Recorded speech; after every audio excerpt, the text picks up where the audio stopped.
कैसे हैं। Exam corner Patna channel पे स्वागत है। दोस्तों, शिक्षा विभाग की तरफ से एक न्यू अपडेट आया है, नया अपडेट आया है कि जब जो भी स्कूल में शिक्षक जो हैं योगदान दे रहे हैं उनका जो है रिक्त की गणना किया जाएगा। मतलब अर्थात कहने का मतलब हुआ कि अगर 1 to 5 का हो, चाहे 6 to 8 का हो, चाहे 9-10 का हो, 11-12 का हो, किस विषय में कितना शिक्षक, यहाँ मेरा बात ध्यान समझिएगा, किस विषय में कितना शिक्षक किस विद्यालय में कार्यरत हैं, किस विद्यालय में योगदान दे रहे हैं, उसके बारे में सारा जानकारी जो है शिक्षा विभाग मांगी है।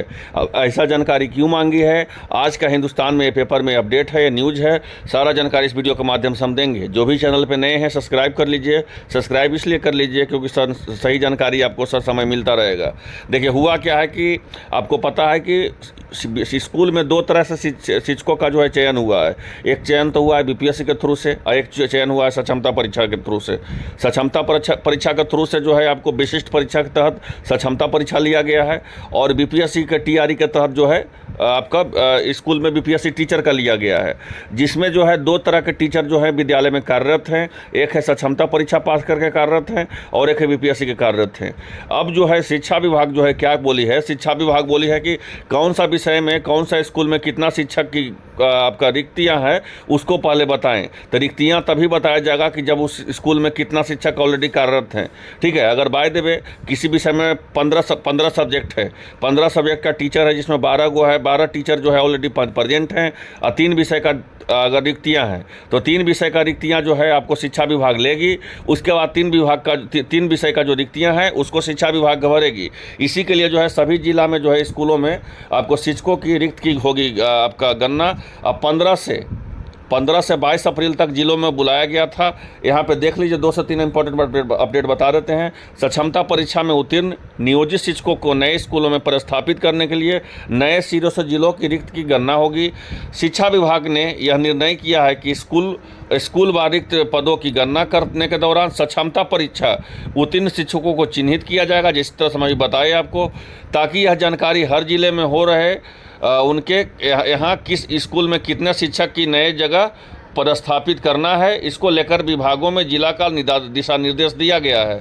विभाग ने जो है नियोजित शिक्षकों को आवंटित जिलों में स्कूल को पदस्थापित करने के लेकर सभी जिले में विषयवार रिक्तियाँ की मांगी है और इसके लिए 15 से 22 अप्रैल तक प्रखंडवार अलग अलग जिलों में जिलों के विभाग के द्वारा जो है आपको जिलों के विभाग के द्वारा बुलाया गया है।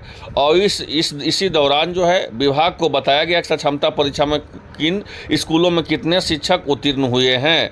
अरे अब इसी के लिए जो है हम जो आपको बताए वही बताए कि आपका पूरी तरह से शिक्षा विभाग रिक्त की गणना मांगी है। उसके लिए कौन सा विषय में कितने स्कूल में शिक्षक ऑलरेडी कार्यरत है, योगदान दे रहे हैं, उनका रिक्त मांगी है, उनका डाटा मांगी है। उसके बाद जो है आपका किस विषय में कितना रिक्त है खाली, उसके बाद शिक्षा विभाग जो है अलग से जो है आपको वहाँ से चाहे सक्षमता परीक्षा का हो चाहे बीपीएससी का हो, फिर आपको देखिएगा इसी तरह से सेम हेयर जो है नोटिस बीपीएससी का भी निकलेगा कि बीपीएससी से कौन सा विषय में कितना शिक्षक कार्यरत है। ठीक है, फिर दोनों मिलाकर के जो भी अब शिक्षक का टीआरई 3.0 होगा चाहे 4.0 होगा तो किस विषय में कितना सीट खाली है, उसी तरह से उस विषय में उस स्कूल में सीट भरा जाएगा। और ये जो है करना प्रोसेस कब से कब तक है, तो 15 से 22 अप्रैल तक जिलों को बुलाया गया था। तो यहाँ देख लीजिएगा, ये सक्षमता परीक्षा को लेकर के नोटिस है। मेरा बात ध्यान से समझिए, ये नोटिस जो है सक्षमता परीक्षा को लेकर के है। लेकिन इसी तरह जो है बीपीएससी भी अपना जो है शिक्षा विभाग जो है बीपीएससी के लिए भी निकालेगी कि बीपीएससी से कौन से विषय में कितना शिक्षक कार्यरत है।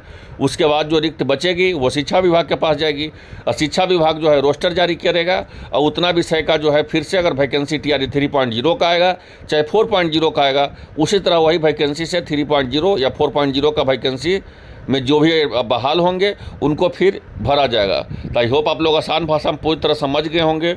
जो भी चैनल पर नए हैं सब्सक्राइब कर लीजिए सही जानकारी प्राप्त करने के लिए। इसी तरह धन्यवाद।